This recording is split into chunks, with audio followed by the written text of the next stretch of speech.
The last video we done was about accessing the government support, like CBIL loans. There's the new bounce back loan coming out tomorrow. Yes, yes. Now, one of the things we're hearing now from the government that they are looking to open up the economy soon. Yeah. As per our initial talks we've done, opening up is going to take its time and it's going to come in little different forms. We're seeing that it's not going to be back to normal for a very long time. There's going to be social distancing. There's going to be issues with mental health, demand. There's so many things that are happening. And the one thing I'm getting out of this last week's announcements from the government is a lot of the support is going to stop, like the furloughing. I think that's it. I don't think they're going to extend it. No. So what's now happening is businesses are going to have to restart slowly. The landlord's going to start charging full rents. You're going to have to pay all your salaries for all your staff. Yeah. The 3 months or 6 months loan holidays are going to go away. So all these things are going to start, and your income is nowhere going to be close to what it was before. You're going to be restricted. So all the big businesses have already started, like BA, making redundancies now while they're on furlough. Absolutely. So we've done the plan A, going to the bank with all this information. This is how much I need. What happens if you don't get the bank support? So that's the plan B that we touched on in the last video. So I'm an insolvency practitioner and I deal with a lot of plan Bs. That's really where I work. And I'm going to focus on limited companies. Obviously, we appreciate they're individuals and that, but this is a big area.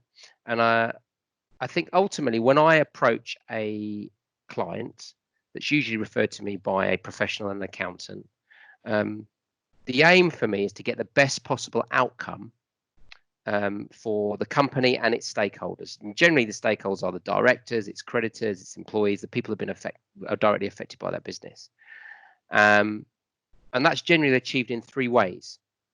The first way is, can we rescue the company and its business as a going concern? Can we trade out of this scenario, usually with some form of restructuring? You've mentioned BA.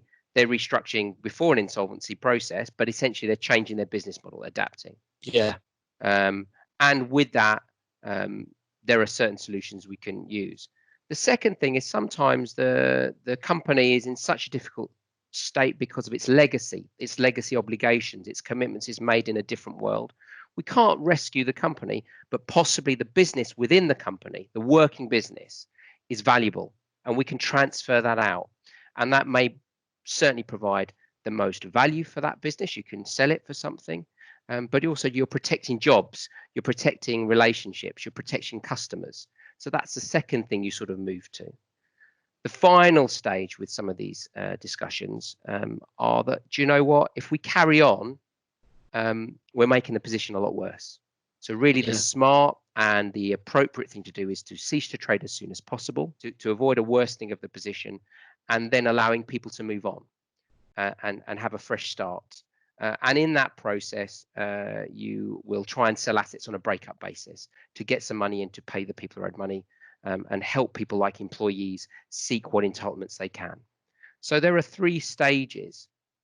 And as a licensed insolvency practitioner, I'm an officer of the court, and I have various tools that I can deploy in those scenarios.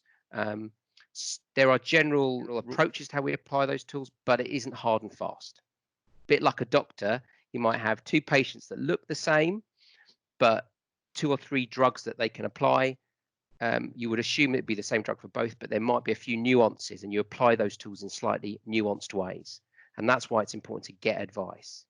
But I just want to mention what we're talking about here is insolvency. And insolvency is a term that people don't always understand, Sheetal. Insolvency is really simply, you can't pay your debts when they fall due. You haven't got the money to pay your obligations. You've talked about this. That's why you're going to the bank for a CBIL loan, right? That's why you're asking for some time to pay. So this is the context of seeking that professional advice. One of the big problems that I see a lot is a reluctance to get help. Yes. What do you think, Sheetal, from your experience with your clients, is a thing that is stopping directors going to get help? It's like going to doctors. It's fear.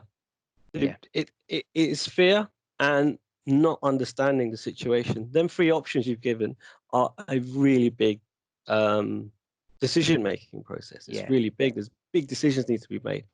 And the fear and the not understanding and the stigma attached Mm. to it is what stops people going.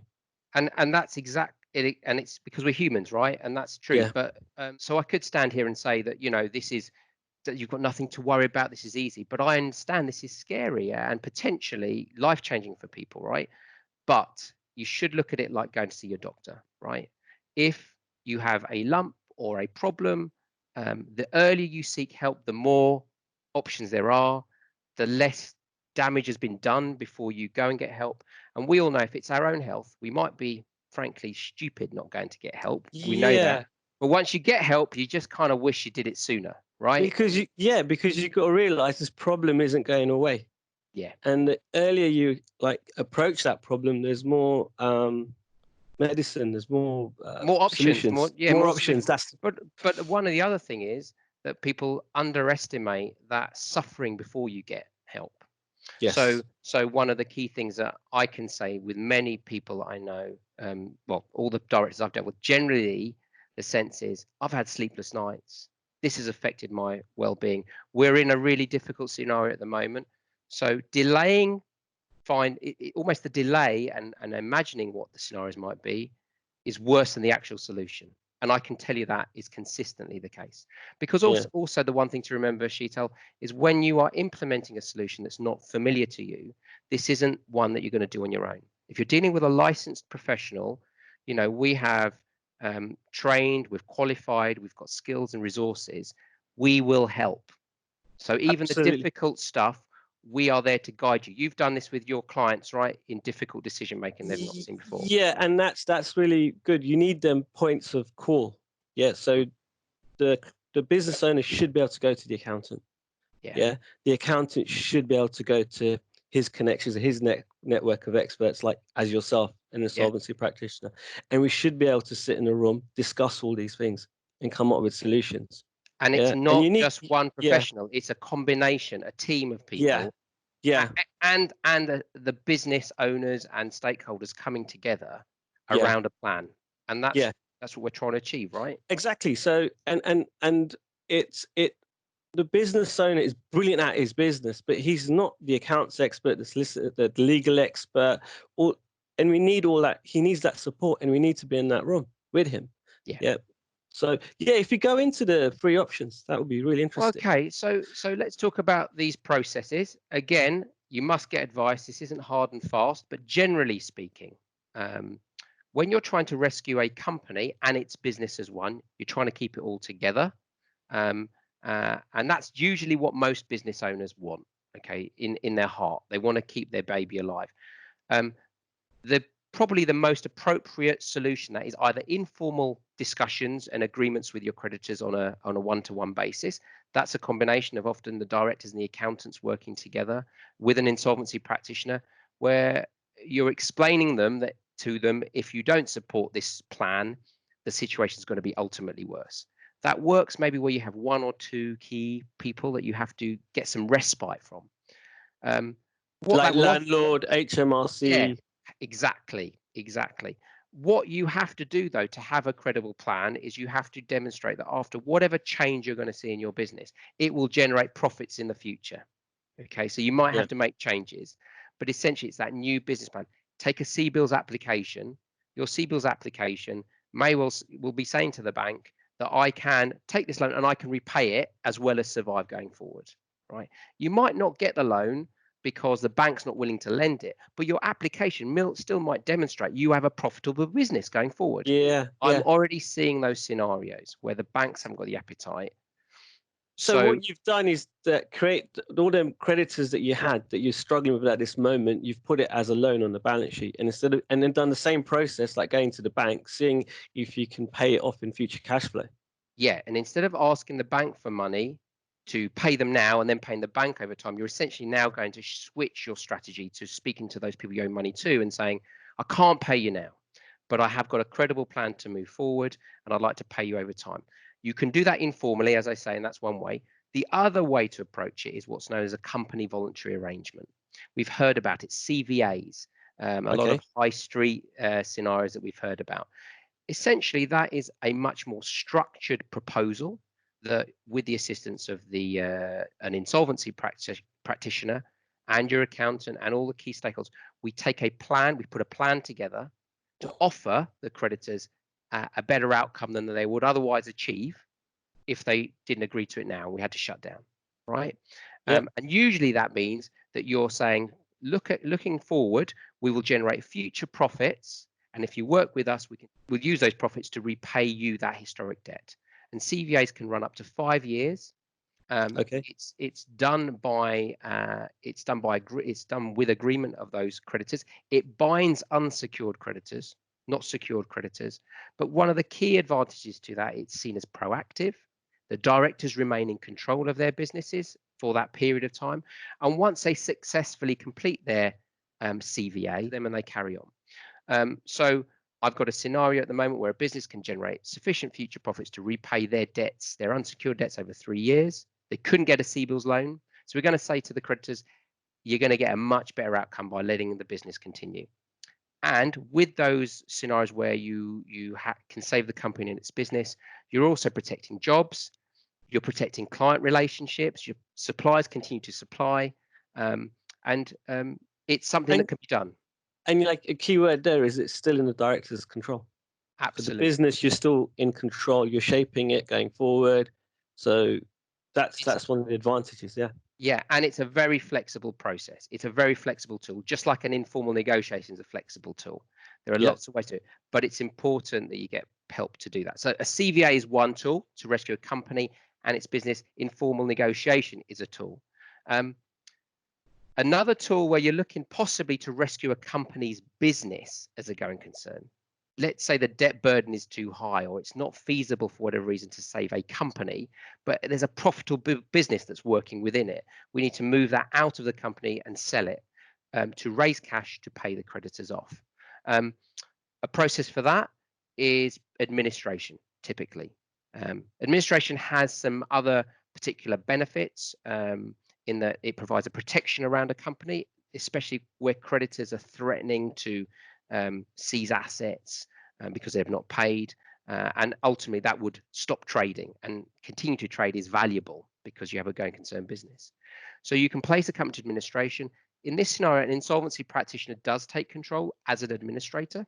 We've heard it with football clubs and the like. The revenue is just about to wind them up, an administrator is appointed. An administrator then can come up with a plan. Now that plan is ultimately to get a better outcome than they would get from sort of a shutdown scenario, usually through the protection. And they may well sell the business out as a going concern. It's possible, actually, technically, and this is where nuances happen, to exit administration with a deal, a CVA. But in this context, you will often have a sale of a business as a going concern in administration, and there's a protection. Yeah, and so that's the key there. It's the protection immediately. So you got the HMRC knocking on your door, landlord knocking on your door. As soon as you go into administration, you get that protection. And protection gives breathing space. So you have breathing space to come up with a plan. Typically, that plan will involve a restructure of the business, a sale of a business or elements of the business as a going concern to raise as much cash as possible, potentially for a secured creditor. So there's nuances there, but it's moratorium, it's protection. But actually, in that scenario, the directors will be very much active in this process, but an administrator is in control. Okay, they are off the court, so they are dealing with it. So the director's still running their business, but the administrator's dealing with the process. The administrator will be running it, but they might be working with the directors and they're, to assist them because they're familiar. Okay. But it depends on the scenario. Again, it's not hard and fast, right? But I'm giving you a sense of a process. The final scenario we're looking at is where a business isn't really viable anymore. This isn't sensible to carry on. There isn't a credible plan to sell the business as a going concern, and we can't save it. We need to cease to trade to stop the position getting worse. The right thing to do is a voluntary liquidation, a liquidation driven by directors, where you cease to trade in a structured way. It's a structured shutdown of a business with assistance. And then ultimately a liquidator is appointed. That's an insolvency practitioner again. Okay. And their job is to sell the assets to repay creditors. But also it offers a really good opportunity to be very clear about an end to a business so that people can move on and they can understand what their prospects of getting a return back, but they can also have a fresh start. So those are kind of some of the broad processes that an insolvency practitioner can implement, and they're really useful. Ultimately, the other thing to remember for directors is that business is risky, right? Things go wrong. We're seeing that now. The world is risky. Life is risky. These processes are there not to punish directors. They're not there to get them disqualified so they can't be there again in the future as business. The vast majority of directors will restart. They'll learn through that process. Their skills will be transferred and recycled. Quite often, they are the ones that are critical to a sale or a recovery plan. They may well buy assets back, and they can do so, but they need to do it properly with advice. That's the key. And disclosure, not behind closed doors. People might, in the first instance, feel that there's something untoward with that, but the truth is there is a review of directors' conduct, and those directors that are bad, and they are rare. That's the truth. They are rare, thankfully. A bit like the people that are abusing the lockdown, right? They're rare. There are mechanisms to stop them doing this over and over again, and that forms into this. But for the vast majority, Sheetal, they move on and they're very successful. And this is it. It's not because they've got a bad business or it was a bad idea. This is a natural disaster. It's outside the director's control. And you're right. One of the things you mentioned earlier is the emotional attachment to the business. And that's going to be an issue when making these decisions. But what I've learned, especially working with you, is explaining things and letting the directors take the time to think about it. Doesn't mean they can spend years thinking about it. Take a few days, take a deep breath, reality sinks in. When they got the right support, then they'll start understanding and making the correct decisions. Decisions are tough, right? Running a business from a standstill and creating a business requires huge amounts of energy and investment. Excitement, turmoil, the emotional roller coaster is huge. This is part of that roller coaster. You will continue to be an entrepreneur. You will continue to grow and be successful. You will learn from these challenges and be shaped by that for the future. And what I do know is that when I do meet those entrepreneurs a year down the line or 2 years down the line, and their accountants and advisors, those adjustments they make from that crisis ensures that they're in a really strong position. They could still be trying to avoid failure, getting themselves into a bigger hole, but they're now building and they're moving forward. And that's called life and experience, right? That's like being a dad, right? And all the things we do. Absolutely. And like you mentioned earlier, these mechanisms are there provided by the government. It's in law. It's not there like to be a stick. It's there for the economy and the business world to carry on, because things do happen. And this is why these kind of things are there. But what I would urge people to do is seek help, seek advice. And if you feel unsure, that's normal. If you feel fear, that's normal. That's what everyone else will be feeling in that scenario. But don't let it stop you. Brilliant. That was excellent, Tom. No, I'm glad you've that's been helpful. And I guess the one thing that I think me and you now need to think about is, what does the future look like? And if like you touched on it right at the beginning, we aren't going to see human behavior returning to the same way for some times because of social distancing. But I wonder now what new habits we're going to see in the world. Have you got new habits from working from home and all that? Yeah, absolutely. Productivity at home has gone up. I'm spending more time with family. My health is a lot better. Getting workouts in, eating, and not eating the takeaways and stuff. And there's going to be a reflection that when it goes back to normal, okay, do I really want to go back to the office? 9 to 5, 5 days a week. Am I really going to be into restaurants all the time? Do I really want to go to pubs all the time? I'm a bit scared to be in environments with a lot of people. Yeah. Well, let's talk Yeah. about. I reckon that would Yeah. be a really interesting chat and great What do video. we do once you go through A and B? What C look like, isn't it? Yeah. Brilliant. It'd be Brilliant. fantastic. All right, mate. Take care. Take care. Cheers. See you soon. Thanks. Bye. Bye.